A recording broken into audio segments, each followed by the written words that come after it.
Let me just kind of back up for a moment. May I call you Ed? Edward. I prefer Edward. At this point, I attempted to reach out to the patient to strengthen the therapeutic relationship. This may have been premature. His clear statement of preference for Edward, rather than Ed, is diagnostic in two ways. First, it indicates a formal style of interaction.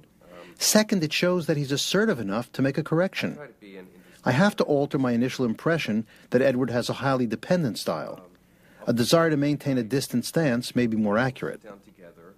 With the kids, do you end up in conflict? Do you have hassles with the kids? Well, it's interesting. I try to be a supportive parent, an interested parent. I fix something at night. We sit down, we eat together. As soon as we're done, they clear the plates, they clear the table, and they're gone. They just disappear. I want to ask, how was the day? How are things going at school? And they just don't talk to me. They don't communicate to me anymore. So they're gone. Well, they're kids. Yeah, I know. And they have their own lives, and they've got their own friends, they're more important. And they just don't need me anymore. Like the other day, I got this note about fix kids something for dinner, so I wanted to order pizza. And then they go off to McDonald's. And Edward, before we get to that, let me just see if I'm understanding.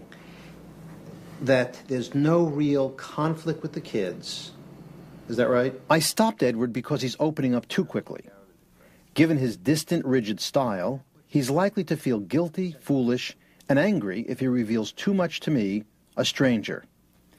If he goes too far, he may even quit therapy. To slow him down, I interrupt his escalating complaints and take him back over safer ground. When we do get to the disturbing incident, I'll frame it as part of the therapeutic process. And the incident that you're referring to, is that going to help me understand what happens with you and Sharon I think so, and the sure, kids? yeah. Okay.